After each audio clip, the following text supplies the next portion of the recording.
This episode of BAM is dedicated to the memory of Hockey Hall of Famer and Montreal Canadiens icon Guy Lafleur.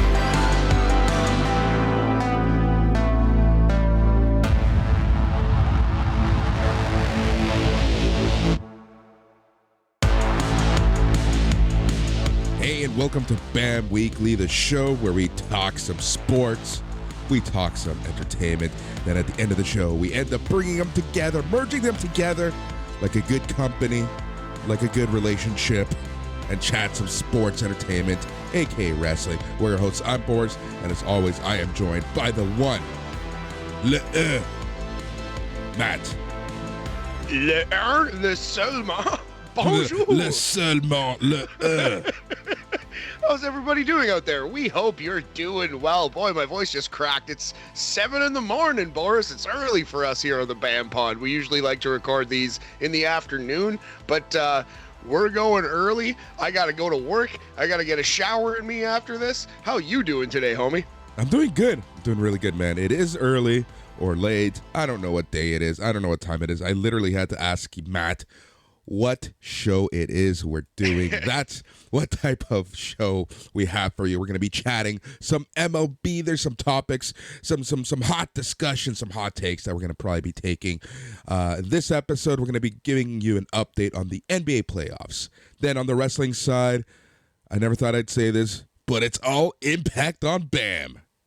All Impact BAM episode. We have the go home show for Rebellion, and we have a Rebellion preview. And that's where we're going to leave you today. We're going to stick purely with Impact. It's the Impact review on the ghosts of NWA TNA, the worst television show ever in wrestling. The first 7 to 10 episodes of TNA are the worst thing that's ever happened. But this Impact that we have now that has somehow, Boris, survived until 2022, they're firing. They're doing well. Yeah, they are. They have a huge show this Saturday. Probably the anticipation for Josh Alexander and Moose is I would say that it's there. Like, people are talking about it. They've done a great job of setting that up. But before we get to all that sports entertainment stuff, that wrestling stuff, there's some sports stuff we got to talk about. But before even that, Matt, how are you? Oh, thanks for asking, buddy. I'm good, man. Life is good. I got to work today. It's 11 degrees right now. It's not even 8 o'clock. It's going to be a summer day, hopefully not too humid. And yeah, man, just enjoying it. Friday. And what can you complain about, you know? Other than not sleeping and even then, man, it was a good night. Caught up on my stories, caught up on some streaming services, finished The Sopranos, finished that finally. Yeah. How do you feel about the ending all these years later? You know, it's kind of funny because I obviously watched it when it originally happened, and I was okay with it. Watched it now, and I'm like, man, I can see why a lot of people were pissed off. And I'm glad that, the collective, what's a nice way to say this? Assholeness of all of society was as profound as it is today. That's not the nicest way to say it, but I know exactly what you mean, homie. No, so I didn't watch The Sopranos as it happened. I came in knowing everything about it, basically. Not like super like detailed plot points, but I knew the ending, exactly what it was going to be. And I like the ending a lot. Not watching it live, I feel like helps because I don't, disagree with or begrudge anybody who was like, what the fuck was that? Like, that's how this show ended. But I read it as Tony Soprano got shot in the back of the head. That's why it ends so abruptly, because you're seeing it from Tony's eyes, and that's how it happens. Exactly. And one of the lines that they say, it's spoiler alert, 20 years later, the Bobby Bacala, and they even make a flashback to this where they were talking about getting whacked, and Bobby says, you don't even hear it, you don't see it coming. Exactly. Exactly right. And they play that line like 4 or 5 episodes before the final episode, right? Yeah, yeah. It's just episodes before, and they Yeah. replay it. Once Bobby gets whacked, so it's like Exactly. it's coming. Exactly. So yeah, so that's my read on it. I feel like that's a lot of people's opinion, but I love that show. I think pound for pound, it is my favorite show ever. I haven't seen The Shield, but I've watched Breaking Bad and The Wire and Sopranos, and I think, I don't know, Breaking Bad obviously is amazing. It would be The Wire, but I hate season 5 of The Wire. I think it takes a sharp right turn or left turn or whatever. It's just not the same show. Sopranos is the best show ever. Yeah, I agree wholeheartedly with you. Did you ever watch Oz? No, I have heard good things, but it's kind of like Proto. It's like that's the one in the jail, right? And it's like the first one. Yep. Yep. Yeah, no, I've heard it's like super like shockingly violent and like sexually explicit. And yeah, no, I've not seen a second of that show actually. Yeah, that show was great. Again, another show I watched while I was coming out. Again, my parents are very lax in terms of what I watched. you know. But no doubt, no it's doubt. funny. Buddy. I watched The Sopranos with my parents. That's how my family got together around the television with some hot cocoa, watching people get effed in the face, literally. Literally and figuratively, yes. Jeez. Oh man. Ayo. No wonder you have such a soft Tony spot D'Angelo. for yeah, right, for that fucking dingbat in NXT. Anyway, man. Because we're gonna be circling back to something that we've been joking about when we talk Impact later. But yeah, so that's basically what I'm up to, man. What's today? Friday. So I'm working ish. Friday is kind of one of those lax days, right? Nice. And then tonight, gonna watch some Rampage because I believe much later tonight, Mike, Joe, and myself, we're gonna trios the Rampage Ramble. Nice. A trios tag team match, as they are officially known in AEW, I think. But yeah, man, cool. Yeah, Rampage is always a good show. What's the card today? Isn't Adam Cole facing Ishii? That match is going to be great. Yep. That match is going to be really good. Really looking forward to that. Ishii, it's just scary. Again, we'll talk about Ishii in a little bit. But aside from that, man, really looking forward to this weekend. Have some stuff to do. Gonna make an appearance in El Apartamento at some point. Oh, nice. Yeah, have a bunch of stuff to pick up, drop off. But aside from that, it's everything. Everything is golden. Everything is coasting. So, having said that, I think we've wasted enough time. Let's talk some sports. Let's talk some baseball. There's one topic I wanted to birch with you, to connect, to interface, to see how you feel. Also see what our listeners feel, because this is going to be a hot topic as the season goes on, and that is hot topic from the hot corner. Yeah, bounce it off me, Boris. Let's go. Pitch counter, pitch timer. How do you feel? Like the pitch clock? The pitch clock that they've introduced in some lower levels of baseball. It's been there. So apparently, for between every pitch, with no one on base, you get 14 seconds. When someone is on base, you get 18 seconds, and it's a hard stop. After those 14 or 18 seconds, if the pitcher is taking too long, it is an automatic ball called by the umpire. But the batter has to stay within the batter's box, meaning that he has to be ready to take the pitch. If he's not, if he's the one dilly-dallying, as they say, then the umpire is allowed to call a walk. A strike. Interesting.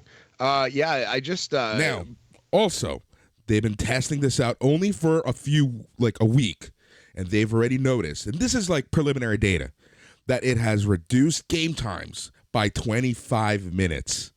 Yeah, I was just going to say, I just Googled it. ESPN has a story 3 days ago. Pitch clock shaving 20 minutes off of minor league games. So it's working. I don't think it's a bad idea at all. I think you could talk me into upping the limits up to like 15 and 20 maybe. Maybe that's how they'll negotiate a little, make it a little bit of a softer blow in the major leagues. But I think it's coming, Boris. I think it's proven to work, and they need it. Baseball needs it. Yeah, baseball games. The regular season is one thing. Regular season games shouldn't be 3 hours.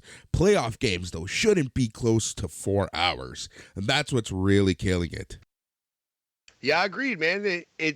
This is a perfect solution, and it's working on the lower levels. So I just think it's a matter of when, not if. And if I was making the decision, it would be happening as of today. You know what I mean? Like I don't know what they're waiting for, but it's gonna come. It's going to happen. Yeah, it's for sure going to happen.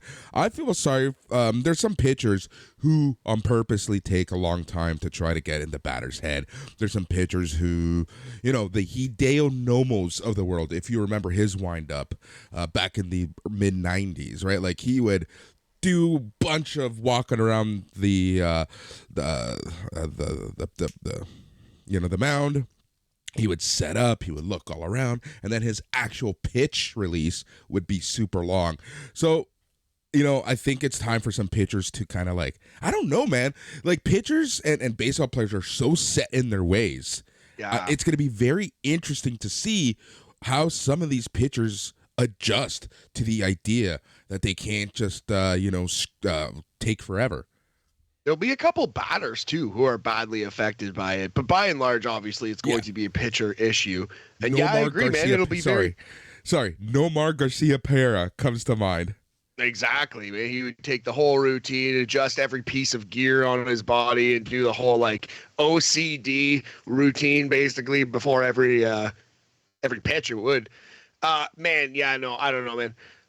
Nomar Garcia-Parra's notwithstanding, this is a pitcher issue, and it will be very interesting to see which pitchers are most affected. Although, man, 15 seconds, you should be able to do that. It's only good. And they're only trying to restore what baseball used to be. Baseball used to move a lot quicker than it does right now. So they're just trying to bring back tradition, not take it away. Interesting that you say that, because I can see an argument going both ways, right? Like, why are we having all these countdowns and the clocks? Well, because you players themselves have just taken the game and just extended it and used the rules and blah, blah, blah, right? So I can see the argument both ways, but I agree wholeheartedly with you. Let's bring this. Let's do it today. Let's do it yesterday even. You know who's going to love this? Advertisers. Yeah, no doubt. Well, fans in general, man. It'll just make baseball more palatable, easier to watch, more fun. Yeah.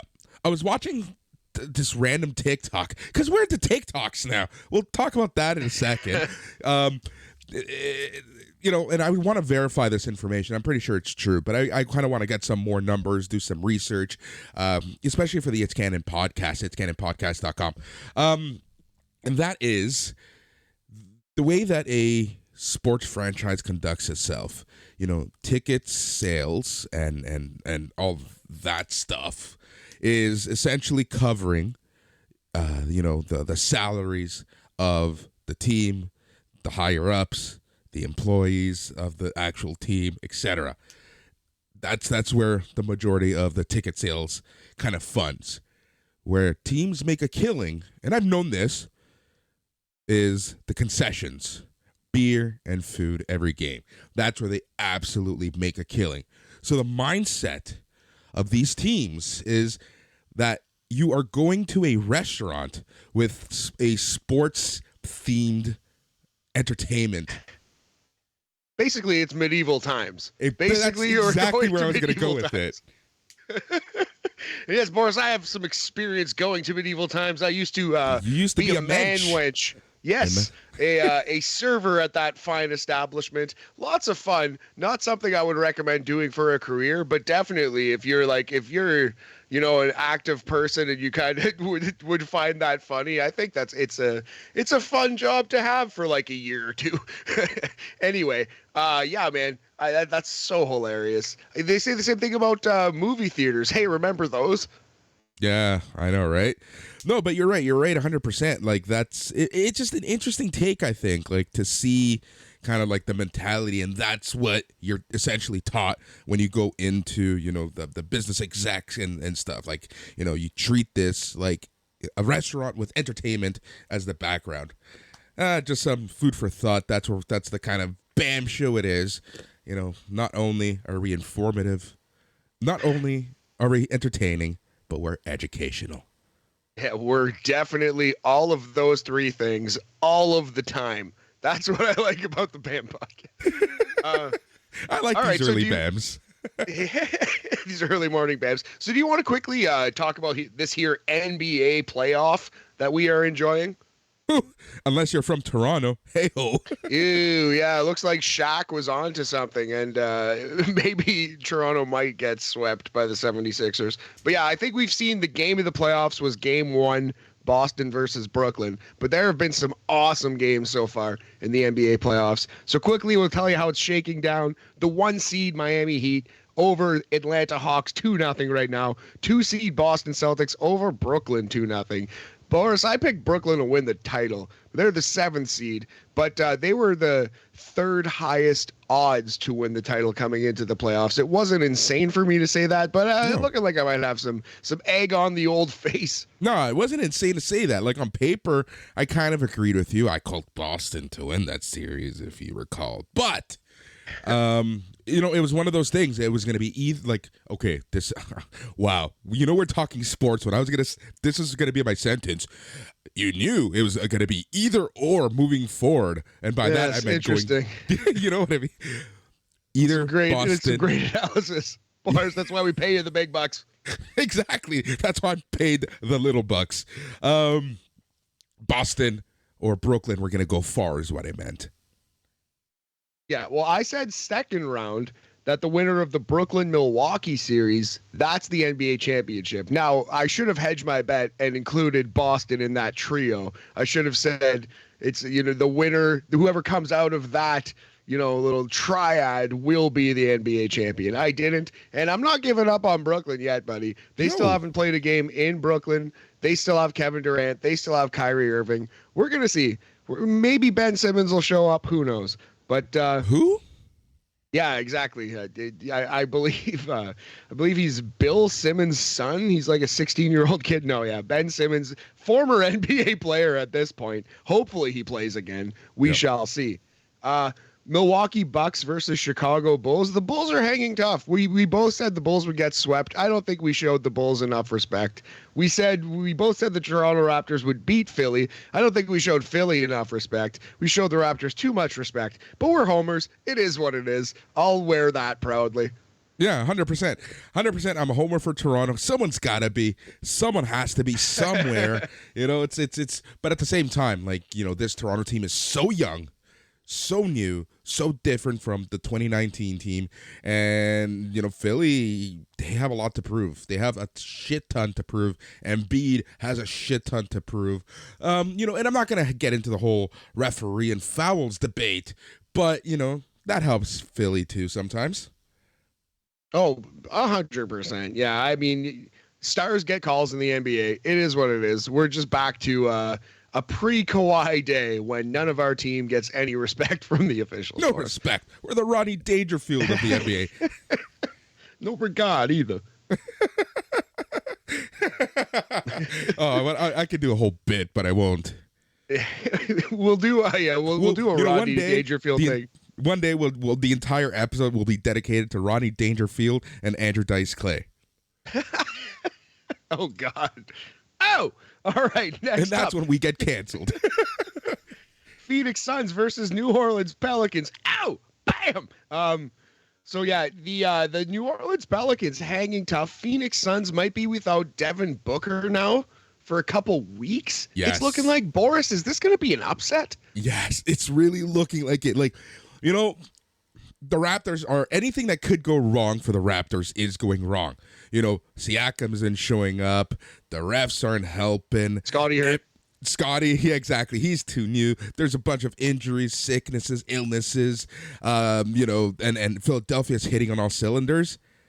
But we're still not as bad as the Phoenix Suns because anything and everything that could be going wrong for them is going wrong for them. And you know what? Maybe there's something to be said about experience in the NBA playoffs. Well, the Suns have experience at this point. They made the finals, but CJ McCollum is looking like an absolutely unbelievable addition to the Pelicans. Kind of looking like he turned that team around single-handedly. And the Phoenix, Suns without Devin Booker, man, that's a vulnerable team. Yep. It would not shock me to see the Pelicans move on here. But I do think at the end of the day, Phoenix will probably sweat it out. Chris Paul is still amazing. If he can go at all, he will be there. So I don't know. They're going to sweat it out, though, man. That might go 6 or 7. That's going to be a tough one. Yeah. The Grizzlies up 2-1 over the Timberwolves. Anthony Edwards and the Timberwolves looking unbelievable. Did you see, if you haven't seen, anyone listening out there, the first press conference Pat Beverly did after, I believe it was the Los Angeles Clippers play-in game where they officially made the playoffs. Go check out that press conference. He's with Anthony Edwards. It's so great. For the team that fleeced the Clippers to talk about the Clippers, woes is the funniest shit ever. Matt, can you please explain, highlight what was said?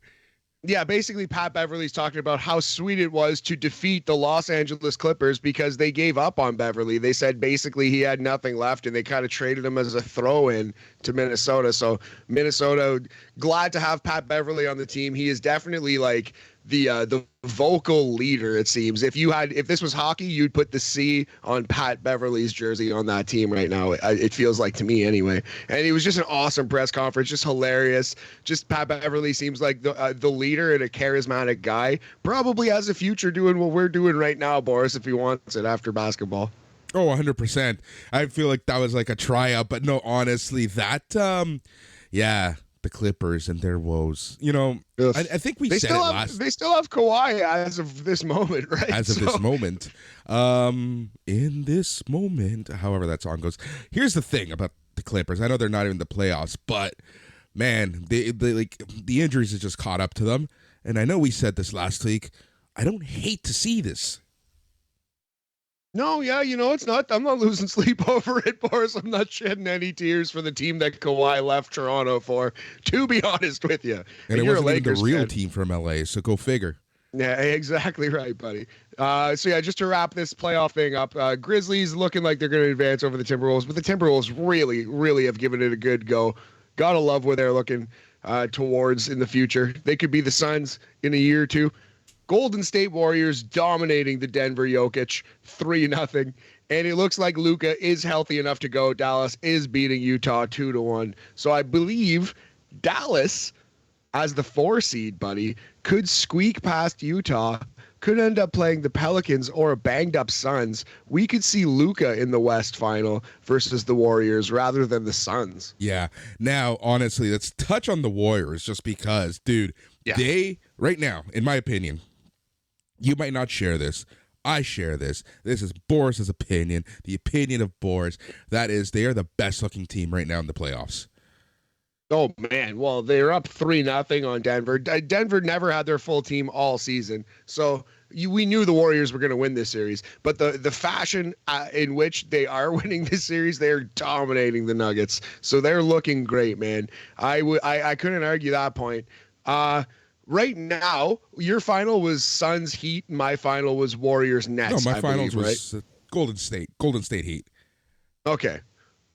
Very, very good. So yeah, Golden State looking absolutely unbelievable. Your final's still looking pretty good. Still looking pretty good. Although I do think at the end of the day, it's going to be Bucks, Nets, or Celtics who win the East and win the title. Yeah, we'll see. We'll see what happens, man. One thing that we need to touch on, though, is the former Raptors. And I love to see Kyle Lowry and especially DeMar DeRozan just killing it in the playoffs. Just killing it in the playoffs.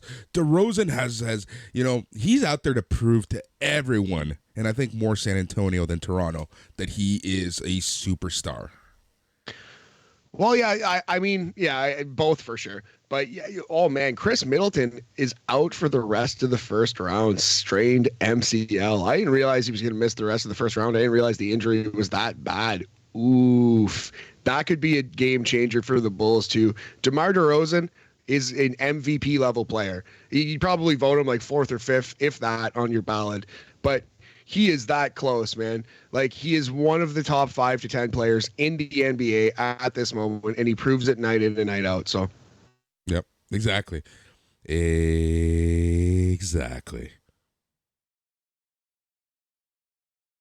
All right, go Nets.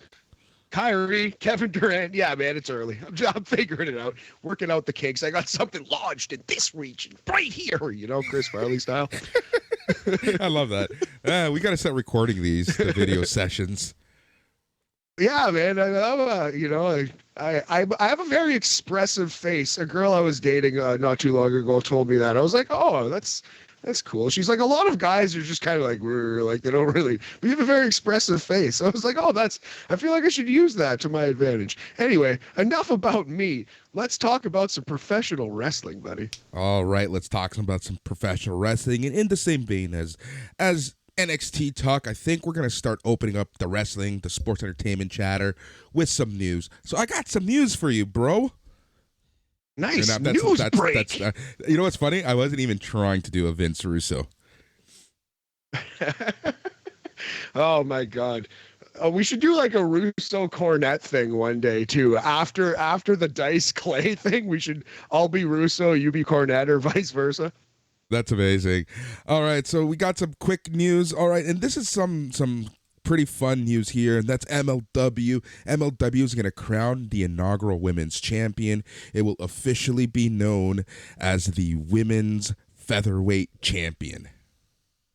About time, Court. No, I'm just kidding. That's cool. Good decision by Major League Wrestling, and anything to kind of get yourself in the news. Major League Wrestling, good on you. Exactly. Honestly, I haven't been watching MLW. They've kind of hit the NWA levels of my giving a crap methodology of watching wrestling. Yeah, absolutely. Yeah, like MLW and NWA, I will watch a humongous show. I'll watch the big 2 or 3 pay-per-views of the year and talk about them on the podcast. But other than that, nope, can't do it. Got to draw the line somewhere, Boris. Yep, man. And it's crazy to think that ECW, Extreme Championship Wrestling, that closed its doors 21 years ago, going into 22, is still making an impact in all of professional wrestling. Anytime that MLW, ROH,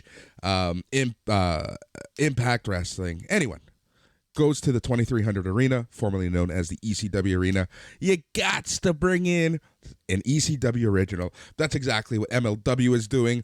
They're going back to Philly, and the Sandman is scheduled to return for a few dates there.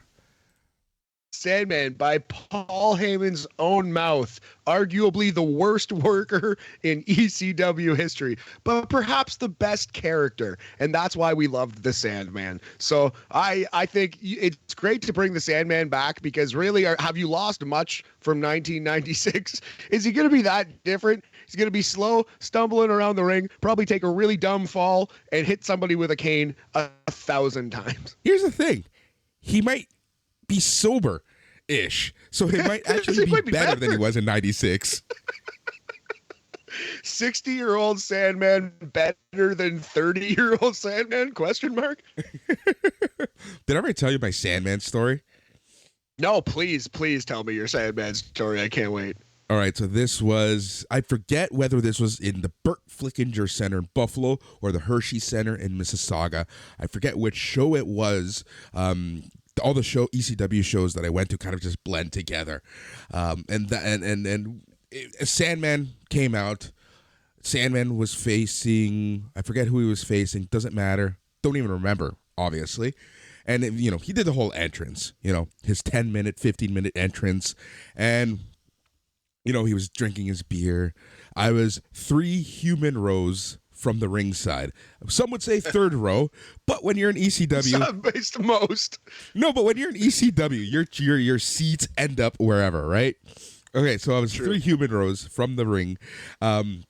Sandman is going through the crowd, ends up beside me, grabs little 12, 13-year-old Boris's shoulder, goes on the chair, starts drinking. He looks down at me and he says, "Are you 21?" And he kind of smirks, and I just say yes. And then he's like, "Open your mouth."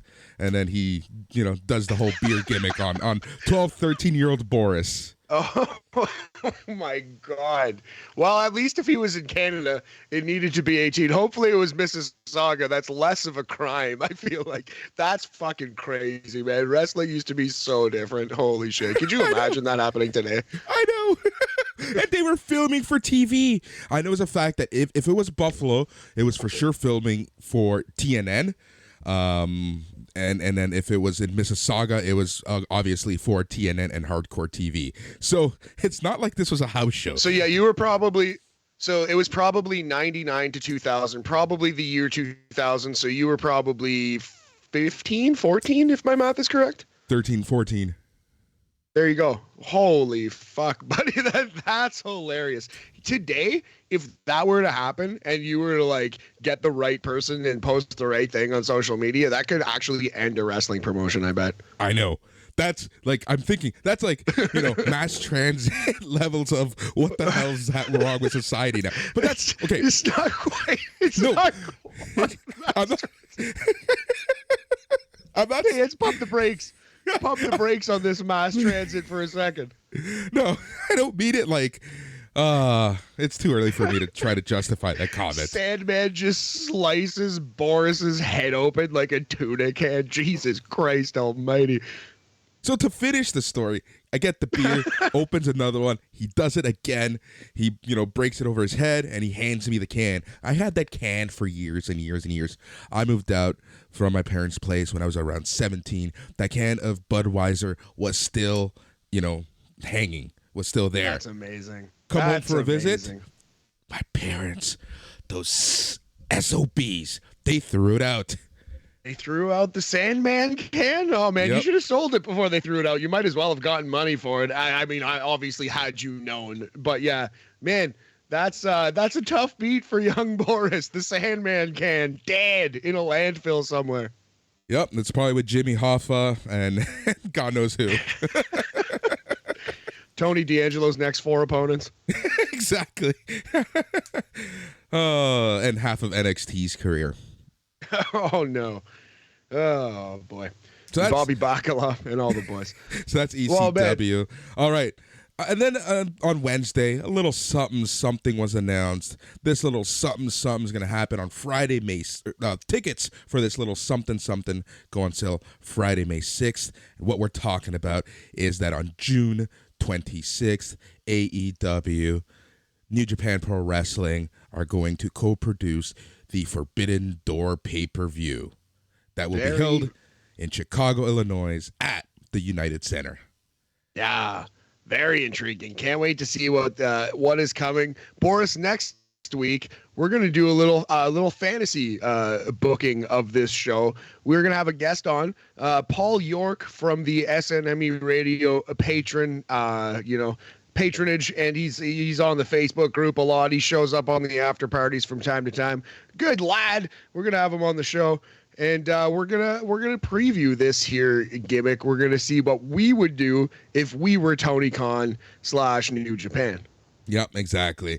I gotta ask you this. So I know that this card is going to be loaded. It's gonna be stacked, but I'm really trying to hold back my expectations just because. After the excitement that we had for that Noah New Japan show and seeing what the card actually ended up being, I'm going to wait and see the card to see how it actually shapes up before I get super excited. That's a fair take, man. Yeah, I'm nerding out a little bit.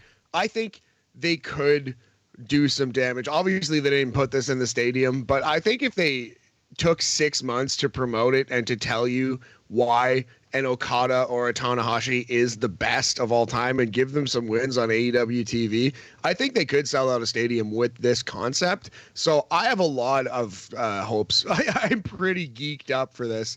I would be disappointed if they gave us a Noah versus New Japan kind of card. If it was just full of tag team matches and just nothing we can really sink your teeth into, I'd be disappointed.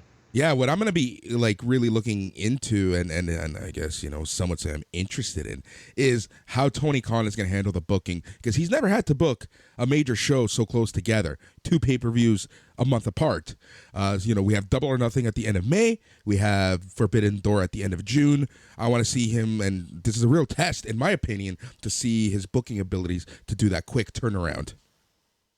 I think you're completely right, man. It'll be very interesting to see how it works. But you know what I mean? I think Tony Khan he's proven that he's a good booker. We are in good hands with Tony. I completely trust Tony. I think he can do it. I don't think it's that complicated. I trust Tony Khan's booking in a way that I don't think I've felt about WWE, for example, since the mid 90s. Maybe for a second in like 2005 I trusted them, but I don't know.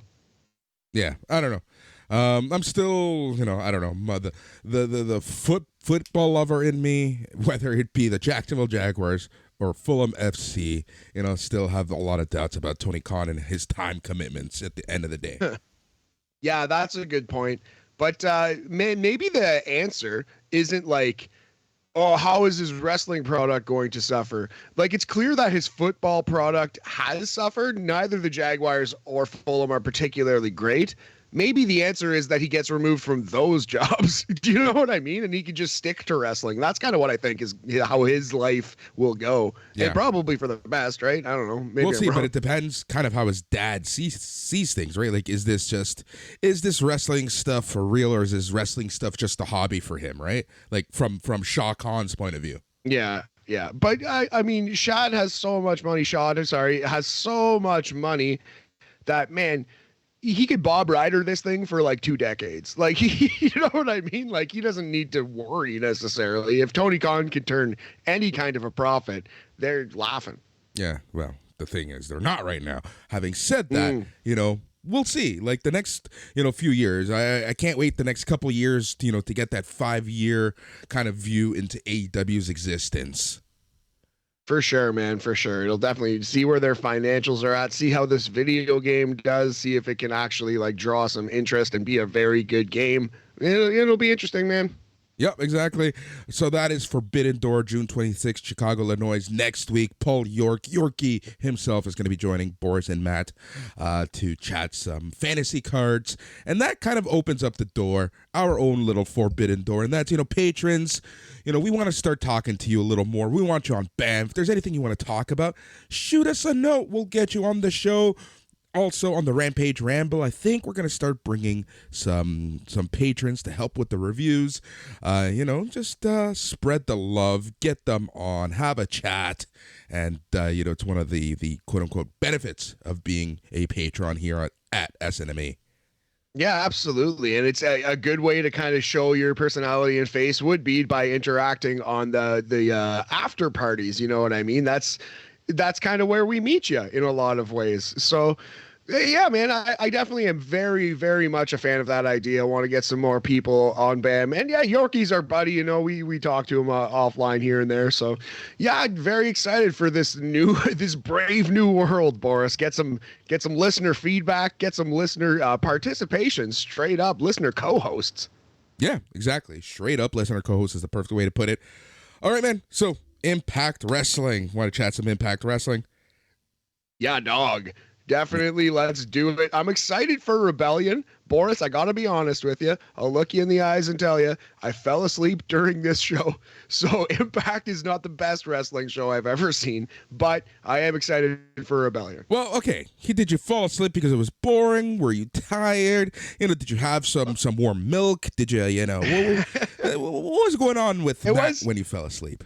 I was tired, you know what I mean? But I feel like it was like a boring match. It wasn't terrible, but I fell asleep during the 8-man tag, the Bullet Club versus Honor No More.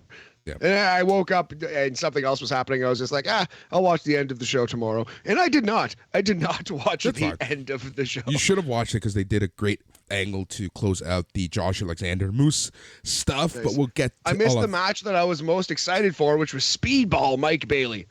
All right, let's quickly run through yesterday's Impact. It was from the 2300 Arena.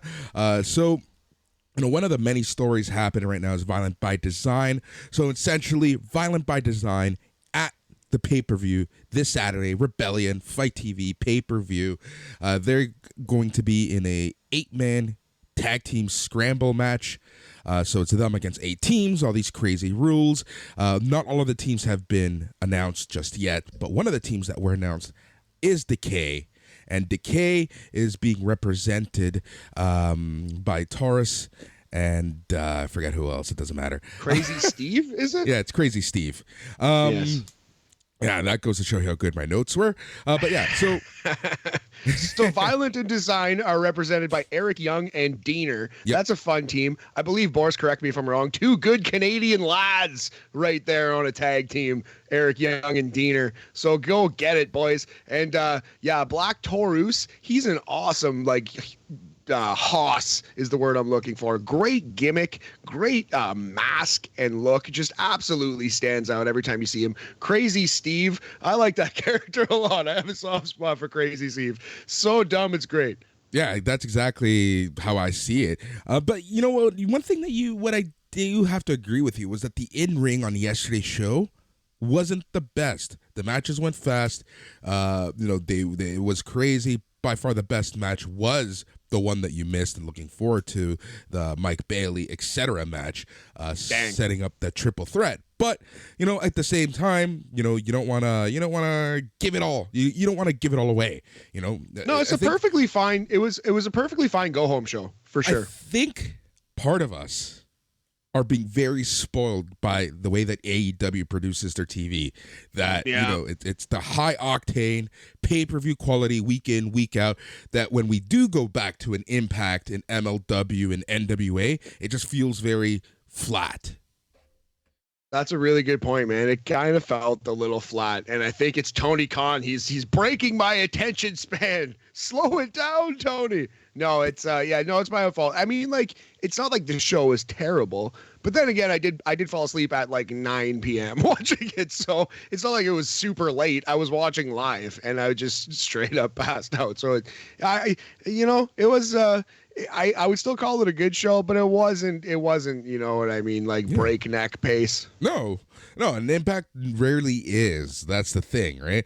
All right, so Violent by Design win. Decay didn't get the momentum that they were looking for. So that was that. All right, so Matt Cardona, Chelsea Green, Brian Myers come out.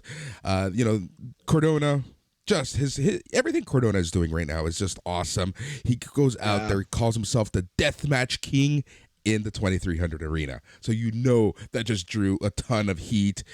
He says that he's and Boris. Sorry. Go finish.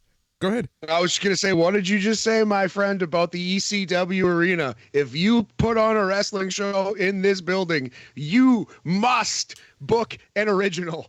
Yes, you must. You must. And when the Sabu, Sandman, Taz, well, not that Tommy Dreamer's allowed, Tommy Dreamer, Rhino, etc., don't pick up the phone, you get Little Guido, Mama Luke. Hey-oh, bada bing, gabagool. I love Little Guido, though. In his day, one of the most underrated in-ring workers out there. He was an incredible wrestler. He was so much fun. So Cardona's obviously talking shit to the ECW faithful. Brian Myers basically says that, while him and Cardona were on the same page, they are now. No one can stop them. Chelsea Green says that the three of them have won championships separately, and they were all fantastic reigns, but together, nothing is going to be able to stop them. That is when Little Guido Mariotto and Tony Mamalu come out to the 2300 faithful. And man, that was, you know what? We've talked about this. They are around. NXT, call them, please. Make that call, NXT. Tony D'Angelo needs you. I'd be you down guys for that. are his only hope. Tony D'Angelo could either squash one or both of these guys or bring them in as pals for a month or two, kind of do like a Ted DiBiase, Cameron Grimes things with some of these old stereotypes of the past. And these guys are right up there as some of the best. I like the FBI's work. And again, I think Little Guido was one of the most underrated wrestlers in ECW history. So I was pumped to see him. Yeah, this match, again, it was a safe match. Cardona does most of the work. Little Guido gets a little bit of offense. Cardona eventually gets the reboot. Guido goes for the Sicilian slide, but Cardona gets out of it. He low blows him not once, but twice. This time he gets the radio silence, gets the win. Brian Myers and Cardona want to put Little Guido through a table. That's when W. Morrissey comes out. Chelsea Green attacks W. Morrissey with a low blow. This brings out Jordan Grace. W. Morrissey and Jordan Grace end up putting Cardona through a table. Nice. Interesting pairing, Jordan Grace and W. Morrissey, the former Big Cass, but I'm for it. Yep. There was a squash match with Shira, so that thing happened. Worth noting is that Shira's finish, the Sky High, he calls it the Lion's Attack, I think it was. Yep. But man, did he destroy this jabroni with this Sky High. One of the great Sky Highs I have ever seen. The old lifting power bomb move that D'Lo Brown used to do. Yes. So there are a lot of, we have Sangha, we have the guy in AEW right now, we have Veer, a lot of these big Indian guys going for the Indian demo, right? Yeah. I think Shira might actually be the best out of them, in my opinion. Shira right now has got a real something. He's got a Ryback quality to him, right? Mm. But he's dope. And that he's incredibly imposing, big, scary dude. And that finish looks really good. So I think he's doing well for sure. Yep. And then we get into the match that put Matt Ederer to sleep, and that's Bullet Club. Jay White, Chris Bay, and the Good Brothers versus Honor No More's Mike Bennett, Matt Taven, Kenny King, and Vincent. PCO is out because he is still selling him being taken out by Jonah last week. Tough beat, yes. I like Jay White and Chris Bay a lot, but I see Anderson, Gallows, Mike Bennett, Matt. I just fell asleep right there again, just reading those names. I can't do it. Wow. Oh, my God. Wow. It's early. I'm feisty. What can I say? I like this. Jesus Christ. By far, the biggest star in this match was Jay White. The second biggest was probably Chris Bay, and then Kenny King to round out the top three of this match. Nice. Okay. I'm for it. Yep. Bullet Club end up winning this match. Fun little match. It wasn't the best. It was simple. It was your typical, it's funny. This was your typical Bullet Club New Japan match. Just distract the referee, beat people up, isolate your opponents, rinse and repeat. Yeah, and that's what I mean. It kind of felt like this by the numbers, basic wrestling match was a lot of the New Japan Noah card. So I agree that there's a fear that this exact match is the entire All Elite Wrestling versus New Japan card on June 26th. Yep. Steve Macklin then cuts a promo on Jay White and Chris Sabin, and I really like this promo. He's not the best talker, but his point was awesome. He says that Macklin says the only reason Jay White and Chris Sabin won their matches against him is because they had partners in the Bullet Club and in Alex Shelley, and he says that without their partners at Rebellion, they don't stand a chance against them. Short, simple, to the point, effective. Beautiful. I actually am kind of digging Steve Macklin's character. He's doing good work in Impact. Yep. The Inspiration, they cut a promo, and to everyone's chagrin, to everyone's heartbreak, Caleb with a K is out of Impact. He's done. He was let go by the Inspiration last week.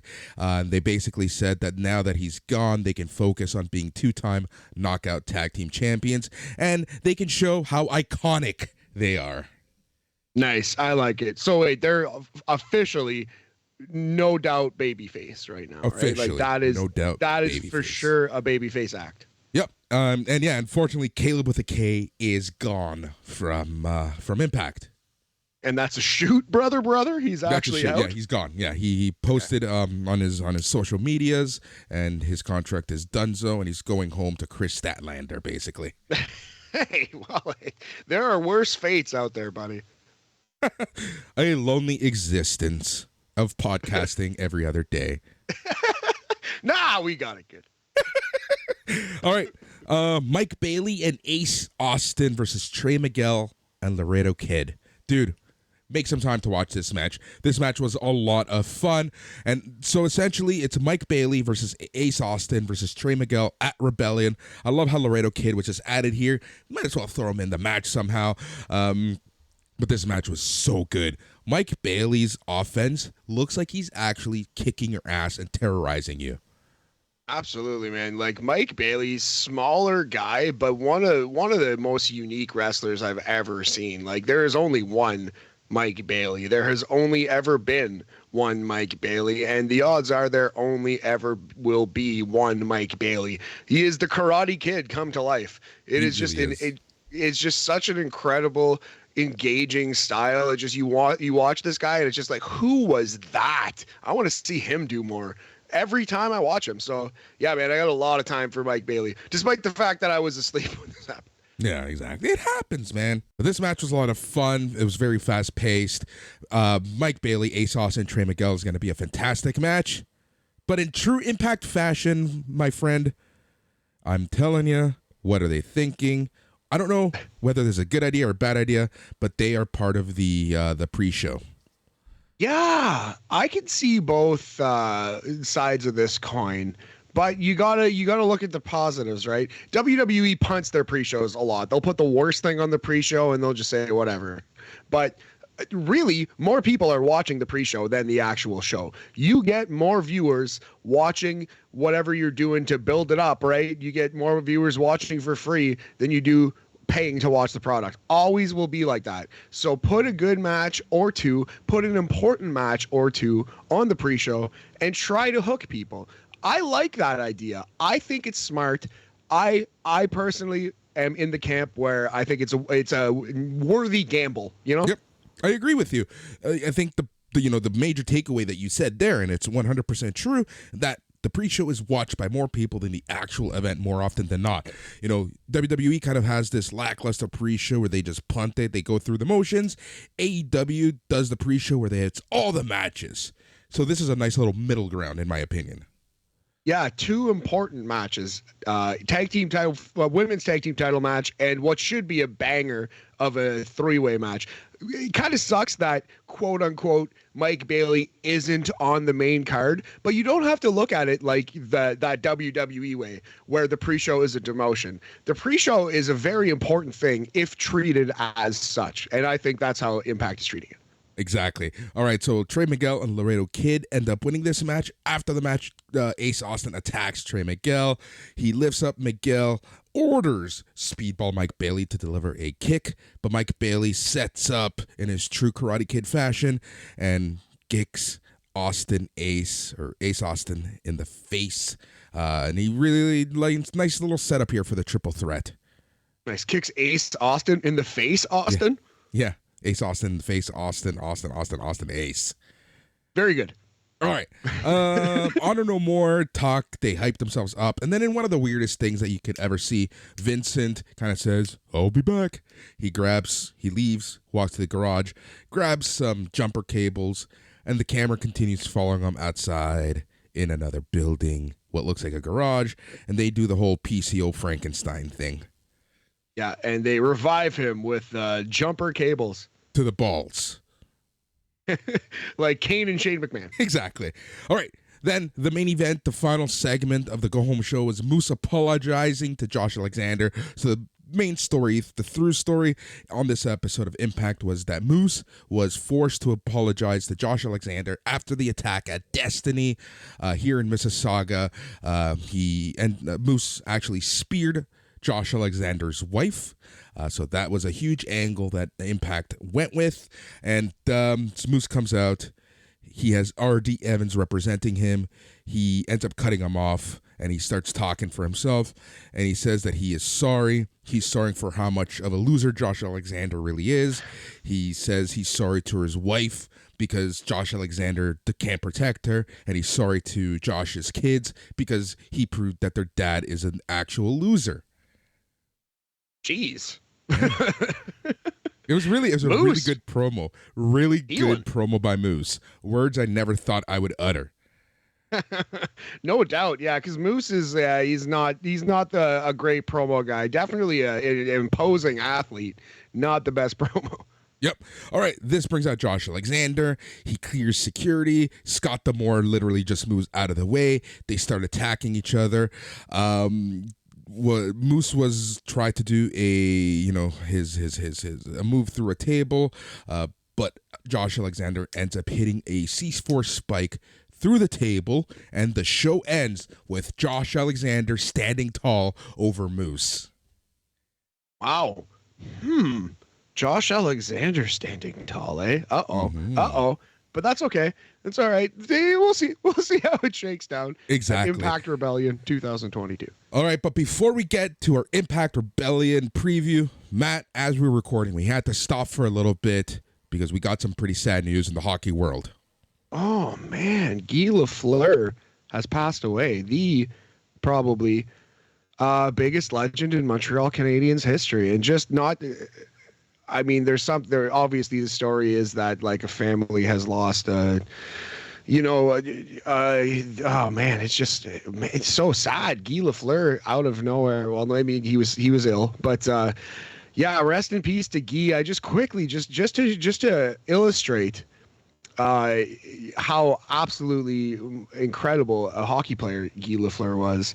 The top 6 seasons for points in Montreal Canadiens history. Guy Lafleur 1996-97 136. Guy Lafleur 1977-78 132. Guy Lafleur 1978-79 129. Guy Lafleur 1975-76 125. Guy Lafleur 1970-80 1979-80 125. Guy Lafleur 1974-75 119. So the best 6 seasons in Montreal Canadiens history belong to this guy. He's the only guy ever to score 60 goals in a Montreal Canadiens uniform. Actually, sorry, Steve Shutt did that too. But one of 2 men ever to score 60 goals in a Montreal Canadiens uniform. This guy was the best Hab ever. He was the best Montreal Canadian ever. He was the best player that the best franchise in hockey ever produced. I'm not saying he's Wayne Gretzky, but this is one of the all-time legends of hockey and an ambassador for the game. Classy, man. No one has ever had a bad word to say about Guy Lafleur. So sad day, man. Holy shit. As a Montreal Canadiens fan, I'm sad. But, in this moment, we can respect one of the greatest careers in the history of hockey. And I'll be wearing my Montreal Canadiens polo to work today. God damn. Yeah, it really sucks. Really, condolences to his family. And, the entire hockey world just lost a true legend today. Yes, sir. Yeah, absolutely. So, yeah, pouring one out for Guy Lafleur. Dang, buddy, that sucks. That's a punch to the gut to start the day. Yep. All right, we have one last piece of business before we can all go our separate ways and do our own stuff, and that is we're going to go through the Rebellion pay-per-view, which is being held this Saturday, April 23rd, from Poughkeepsie, New York, at the MJN Convention Center. As we mentioned earlier, the pre-show has 2 matches. You have the X Division championship match, Trey Miguel versus Ace Austin versus Mike Bailey in a triple threat for the X Division championship. That one could steal the show right there on the pre-show. That might be the best match of this entire evening. Very excited for that one. Yep. Who do you think is going to take it? I hope they put the title on Speedball. I honestly think that that's how they should do it. Put the X Division title on the fanciest, the craziest, the most unique wrestler in the company. Yep. Agreed with you there. I think Mike Bailey will end up taking this match.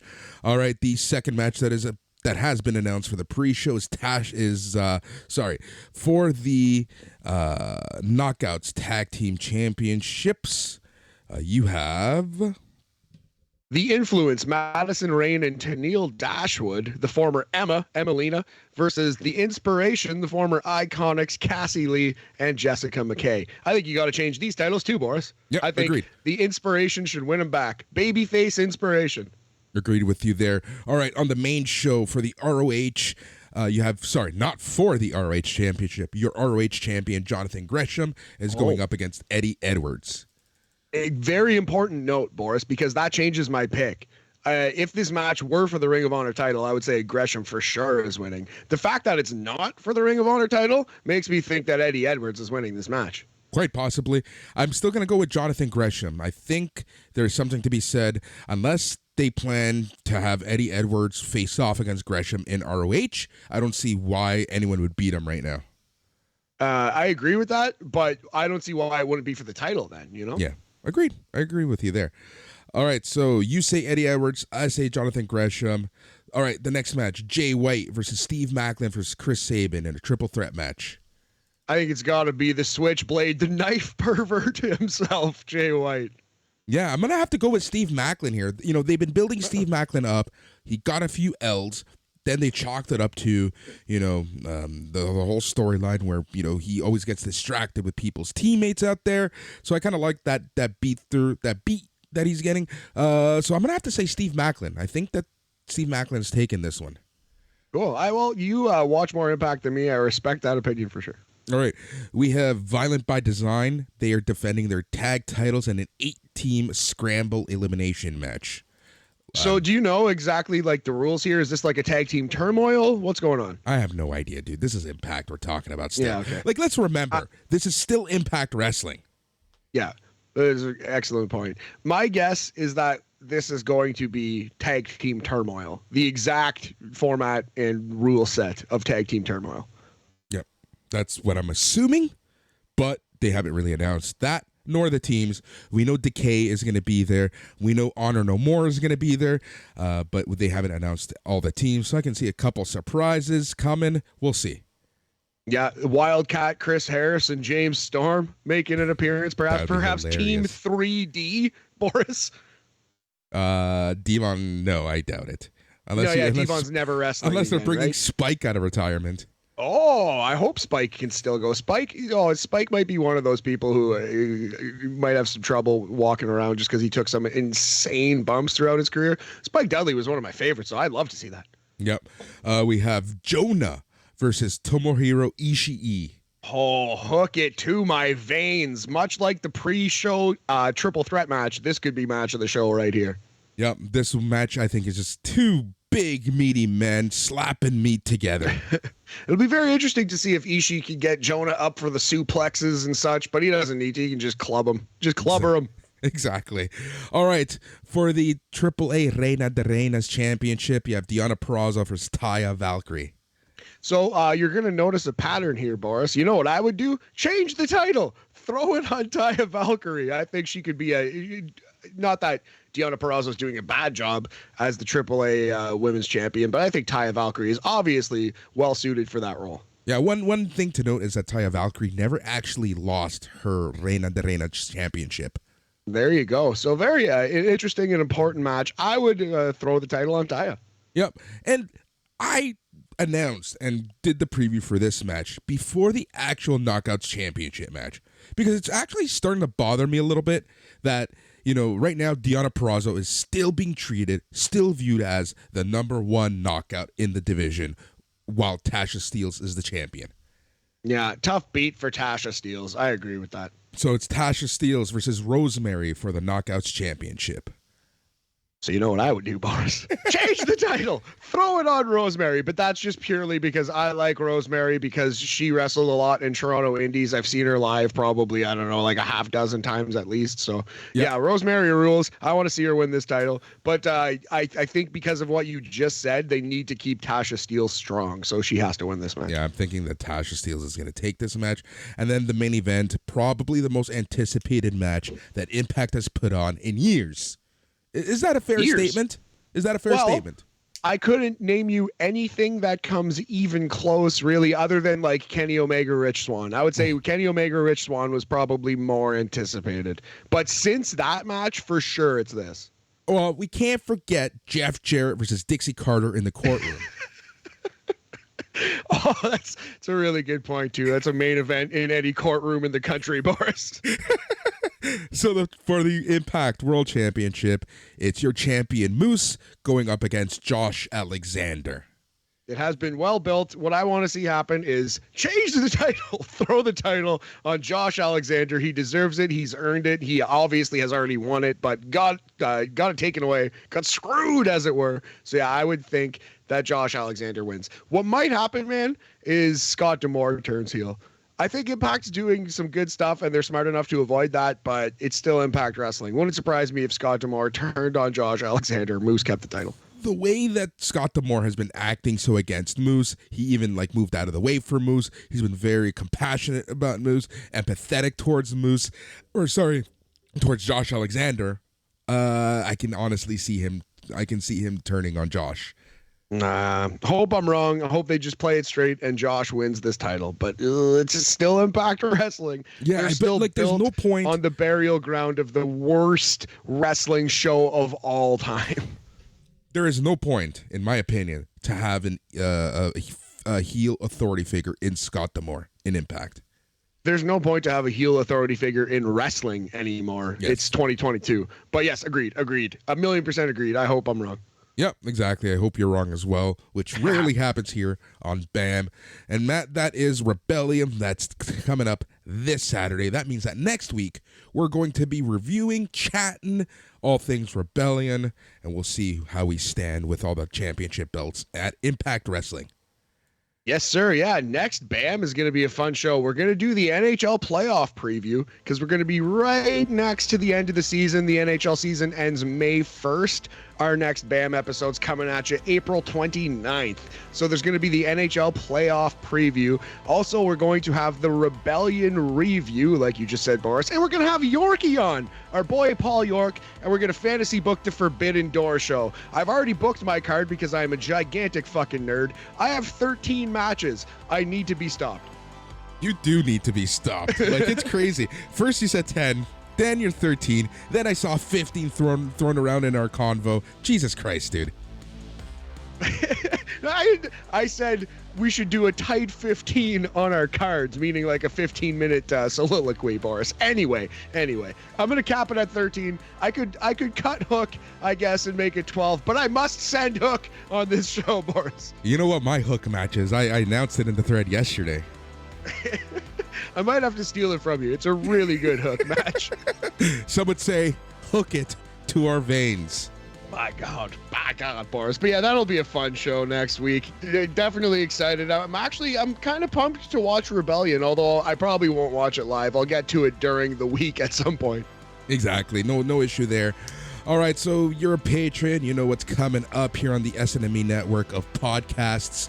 But just a reminder, if you're a patron and you want to join one of the podcasts, specifically BAM or the Rampage Ramble, shoot us some messages. We'll chat. We'll get you on. We'll talk wrestling. You can help us through the wrestling world and whatnot. Thank you for listening. He is Matt. I am Boris. Until next time, goodbye. I gotta go jump in a quick shower. Yeah.